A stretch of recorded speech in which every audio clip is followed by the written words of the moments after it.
This is an HP Pavilion A6000 desktop from 2008. I've had this machine since it was new. It came with the dreaded Windows Vista, but even back then it ran pretty well, because this machine was actually designed for it, not just capable. It has an AMD Phenom quad-core processor, back when quad-core was state-of-the-art, and 3 GB of RAM, basically second best after high-end PCs with 4 gigs. It originally came with an NVIDIA GeForce 8500 GT PCI Express graphics card, with DVI and HDMI outputs, but it died in 2011, and I had to switch to the motherboard's integrated graphics, some basic GeForce 6150 SE. However, now I installed an NVIDIA Quadro K600 from 2013, which is nothing special, but being newer it should at least perform better.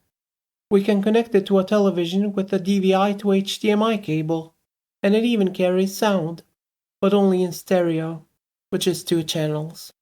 What about the options on the motherboard? It's an Asus M2N68-LA, and it can do quadraphonic, 5.1 and even 7.1 surround sound, with all these analog audio outputs.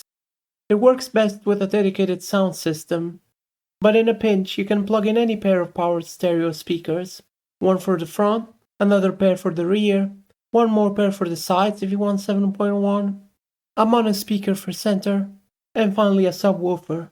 Easy peasy. But the star of this video is something else, the SPDIF digital audio output.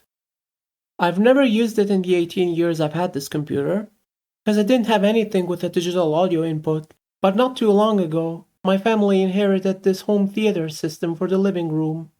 It's a Philips LX7500R from 2004.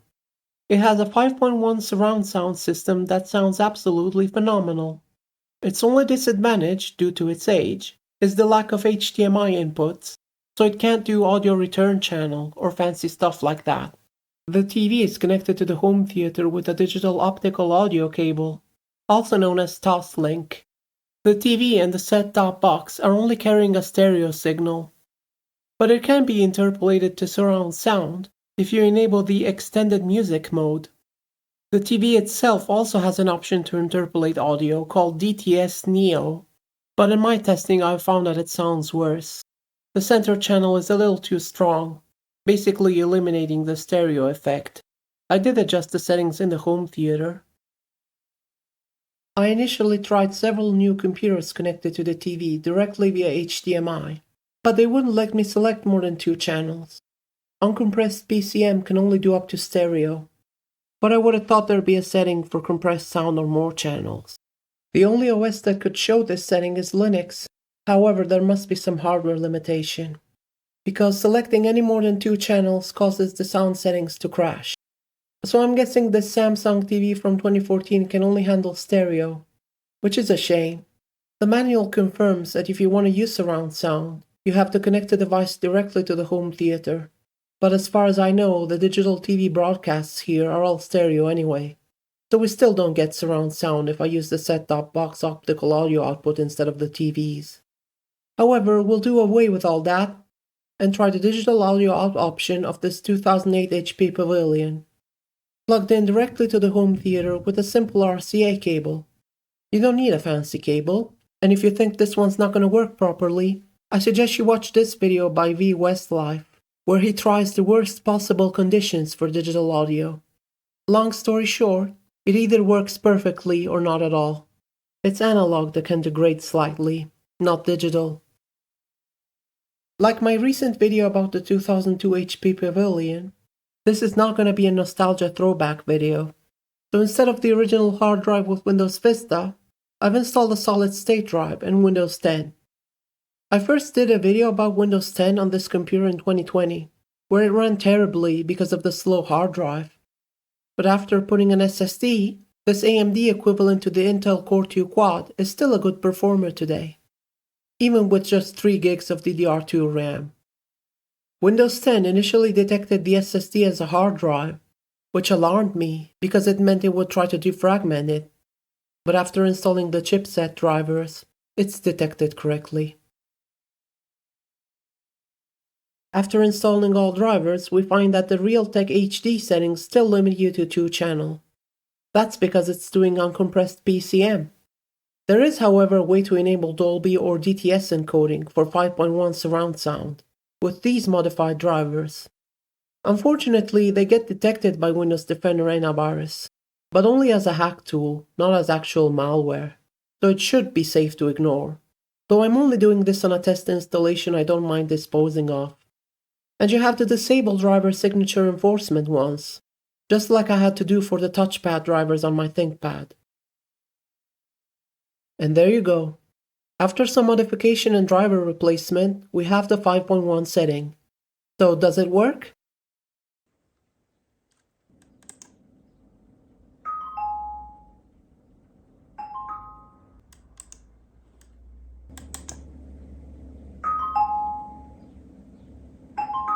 At first it seemed like it didn't, but that's just in this test.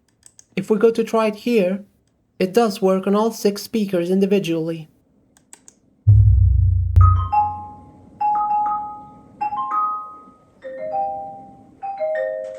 This video is only in stereo, but trust me that it works. We can also test different sampling rates. It detects 96 kHz, but when I tried 192 it actually made the home theater system crash, and it wouldn't turn back on until I unplugged it from the mains and plugged it back in, so I'm never trying that again. We can also test surround sound on a web page.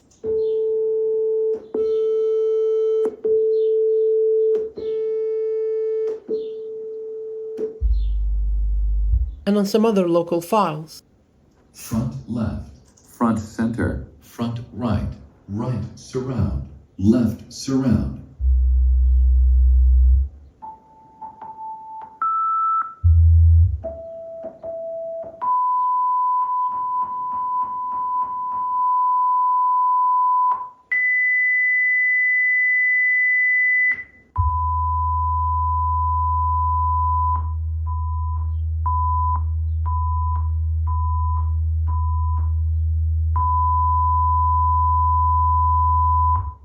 You've been listening to the Fraunhofer HEAAC audio codec, operating at a bitrate of 160 kilobits per second for 5.1 channels.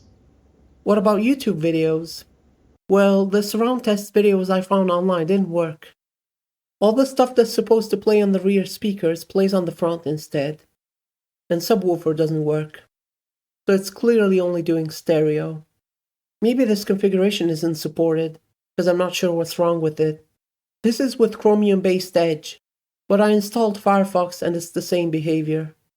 Maybe it will work with the motherboard surround sound on the analog outputs, but I can't use that with this home theater. Its analog inputs are only stereo. At first, this computer struggled quite a bit when playing online HD videos, but that was with the crappy integrated graphics. No wonder this machine came from the factory with a dedicated GPU. With this newer Quadro, it performs even better. Of course, this amount of RAM is a bit limiting these days, but for just a couple web browser tabs it's fine. I believe this motherboard can be upgraded up to 8 GB, and this quad-core CPU feels more like a 10-year-old one, rather than one that could legally buy alcohol. A little bird told me that very recent Apple iPhone models can record in spatial audio. Is that surround sound? I borrowed someone's iPhone 16 to test it. It uses a proprietary codec called APAC, or Apple Positioning Audio Codec. It doesn't seem like converting it to a standard multi-channel sound file is feasible.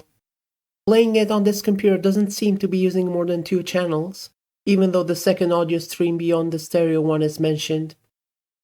So was all of this worth it? Not really. I don't want to put this HP Pavilion in the living room, because I have a nostalgic Windows XP and Vista setup on the original hard drive. But who knows? I might do that if I find something that actually makes use of surround sound. We don't need the computer to play DVDs, because this home theater also has a DVD player. It can even record, though there's not much to record on DVD these days. Any other audio content I can think of is either just stereo or analog. Though you can do surround sound with analog audio, if it's encoded with the proprietary Dolby Pro Logic 2. You might have seen it in the intro of 2000s video games. Connect the video game console to the home theater with standard RCA cables, and enable surround sound in the settings, and set the home theater to Dolby Pro Logic. So, is it a big improvement like going from mono to stereo? No, it's not. I'm sorry if I can't show it on this video, but trust me, the improvement is barely noticeable in real life. Stereo is enough in most cases. We have 2 ears after all. In fact, with the advent of Bluetooth speakers and smart speakers, most people are even okay with mono, which is definitely inferior compared to stereo. Bluetooth connected successfully. Thank you for watching.